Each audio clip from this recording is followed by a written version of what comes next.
Pemirsa, terima kasih Anda masih menyaksikan NTV Prime. Kita lanjutkan perbincangan. Beli Nara tadi sempat terputus, kita lanjutkan. Sempat dilakukan konfrontasi ya, maksudnya Mbak Dwi ini karena berada di sana di lokasi, kemudian merasakan ada kejanggalan dari hasil penelitiannya, termasuk tadi yang kita sudah bahas, lokasi yang berbeda-beda dengan negara yang berbeda-beda tetapi tidak dijelaskan secara rinci. Nah, ketika ditanya atau ketika berkenalan langsung dengan pelaku ini, apa jawaban pelaku? Ya, jadi jadi setelah temuan tadi ya, gantian tadi memang langsung ditemui langsung face to face lah gitu ya, menanyakan ini apa. Pertama sebenarnya menanyakan isi dari risetnya, karena kan harus konfirmasi dulu ya. Jangan-jangan memang risetnya bagus gitu ya, kan kita nggak tahu ya.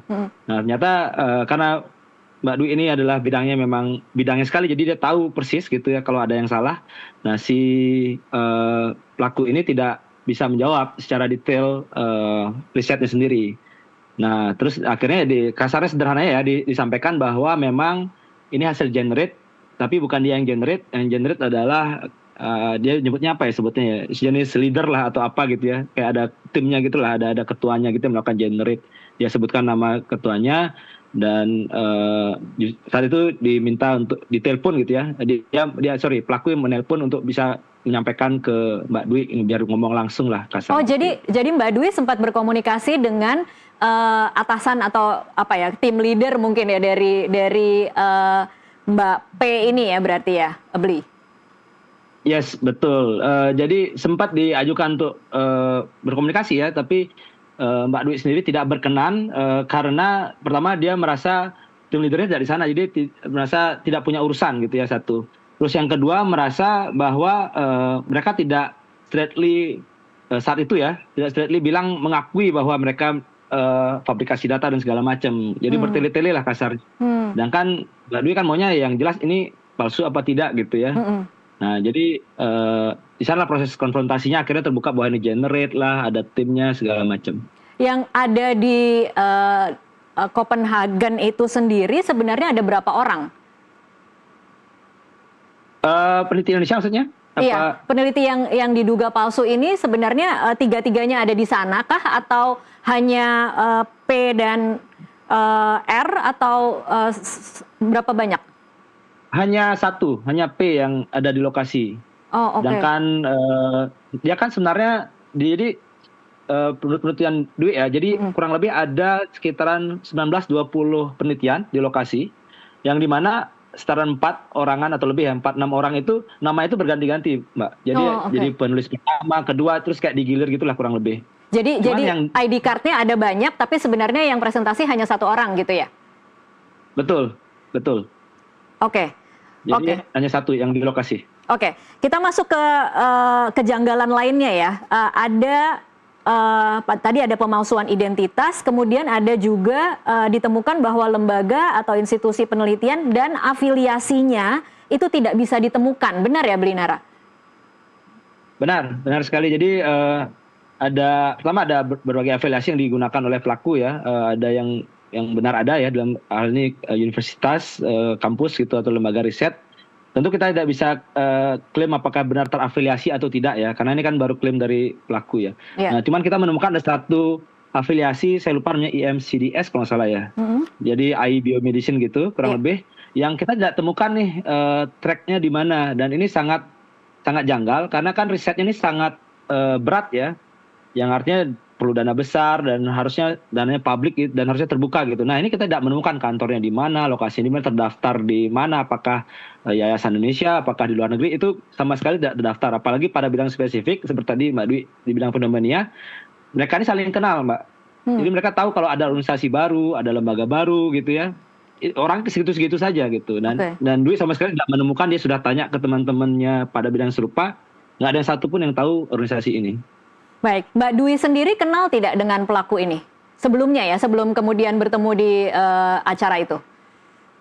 Tidak kenal. Dan karena itu dia datang ke presentasinya kan, ingin menonton karena dia pengen kenalan sebenarnya. Pengen tahu ini risetnya canggih sekali, tapi kok saya tidak kenal gitu. Saya mau kenalan, pengen tahu gitu. Oke. Nah, setelah kemudian muncul dugaan ini dan ada banyak apa bahasa Mbak Dwi kemarin red flag ya, ada banyak red flag dalam penelitian ini.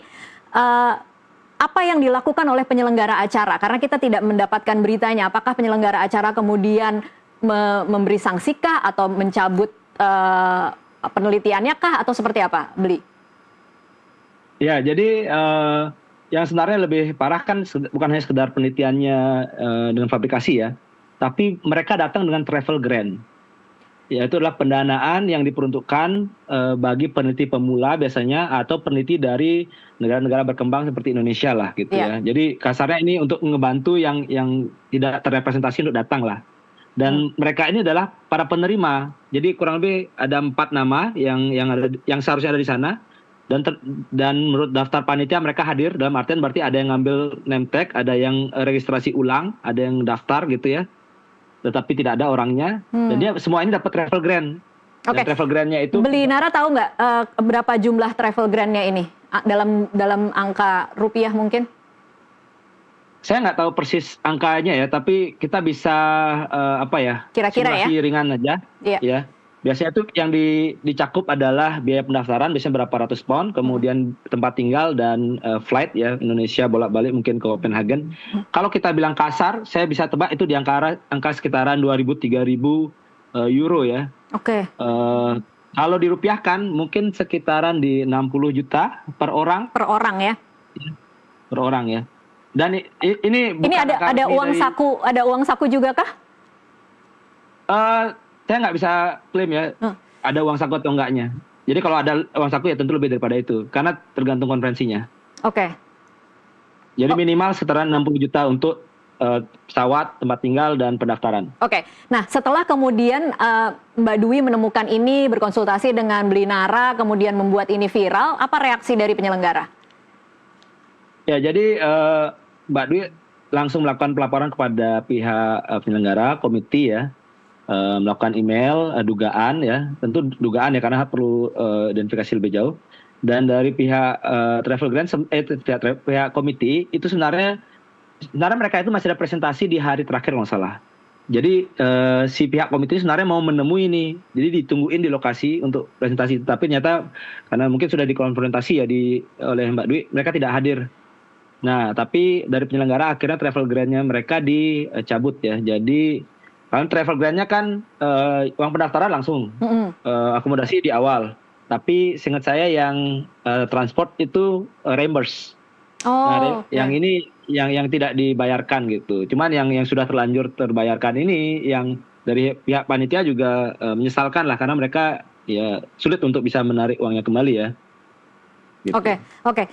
Saya sempat melihat ada tangkapan layar di story-nya Mbak Dwi yang mengatakan bahwa yang memotret momen mereka mendapatkan Outstanding Research Abstract Award. Ini untuk event yang sama atau seperti apa nih, Bli? Bukan di event yang sama. Oke. Jadi ya karena akhirnya kan awalnya sebenarnya sudah ditemukan oleh beberapa teman-teman di lokasi selain Mbak Dwi itu ada beberapa teman lokasi karena mereka juga curiga mereka ini melakukan pencarian lah ke orang tersebut gitu ya. Nah ternyata ditemukan orang bersangkutan ini cukup sering melakukan perjalanan konferensi seperti ini gitu ya. Yang kalau menurut bahkan ini salah satu story pelaku ya, mereka menyebutkan mereka dalam 2 tahun sekitaran 200 penerbangan. Dalam 2 tahun 200 penerbangan? Yes, betul. 100 penerbangan dalam 1 tahun berarti ya. Ini keluar negeri semua ya? Iya. Luar dan dalam negeri ya mungkin ya. Iya. Mungkin tidak semuanya berkaitan langsung dengan conference ya, tapi cukup banyak lah. Oke. Yang berkaitan dengan conference. Oke. Kalau ini kembali lagi ke awal mula lagi ya, Bli Nara, ketika Anda kemudian dikontak oleh Mbak Dwi untuk kemudian melihat kasus ini, melihat hasil penelitiannya, apa yang Anda pahami berdua dari kalau melihat nama-nama ini dan kemudian mencoba mengecek atau memeriksa latar belakang mereka? Karena kan di titik ini kemudian ketika memang mereka tidak bisa menjawab, katanya datanya fabricated, semua track record mereka, penelitian mereka ke belakang menjadi sangat dipertanyakan ya, Bli Nara? Ya, betul. Tapi sayangnya penelitian mereka nggak banyak. Oh, oke. Dan Ya, jadi kalau kita di dunia riset kan ada yang paling gampang namanya Google Scholar ya. Jadi itu biasanya nulis penelitian yang sudah kita publikasikan ya. Nah, temuan kami ya mostly risetnya mereka hanya berakhir di judul dan abstrak yang Oh, oke. disampaikan Jadi di konferensi. 200 penerbangan itu tidak semuanya berupa penelitian atau judul dan abstrak ya? Ada yang lain-lain juga berarti? Bisa jadi ada yang lain, tapi ya berkaitan penelitian semuanya. Tapi kayak ya hanya berakhir judul abstrak gitu. Jadi kita nggak bisa confirm itu penelitiannya benar dilakukan atau enggak ya. Baik.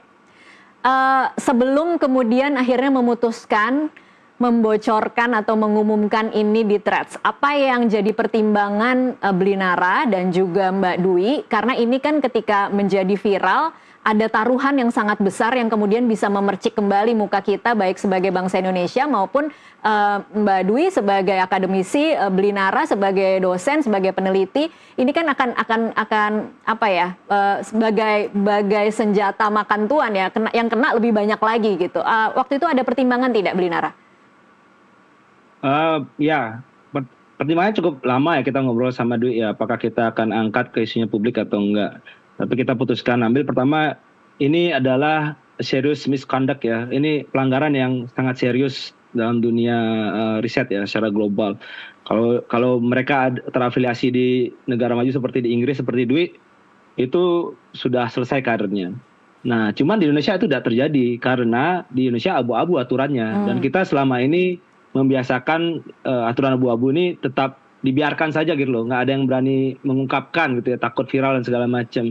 Dan menurut saya ini jadi bahaya karena jangka panjangnya ya kita akan terus membiarkan seperti ini gitu ya.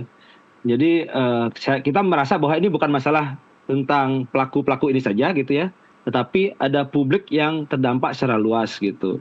Pertama tentu teman-teman yang riset secara benar-benar melakukan ya, ini mereka kan jadinya terkena juga dampaknya. Jadi kayak dianggap semua orang Indonesia sama seperti itu. Itu satu. Kedua, travel grant.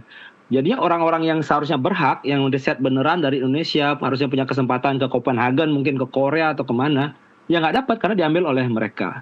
Yeah. Dan yang ketiga, yang lebih berbahaya, kalau sadar, ini bidangnya medicine loh. Fenomenia loh. Jadi berdampak langsung manusia. Anggaplah mereka berhasil meyakinkan bahwa ini penelitian mereka benar.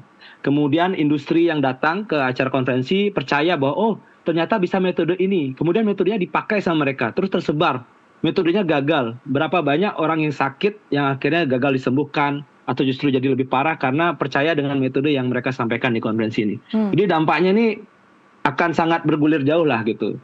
Dan saya paham resikonya. Tentu ada yang marah dengan saya. Mungkin karena saya buat ini viral. Kenapa nggak diomongin baik-baik.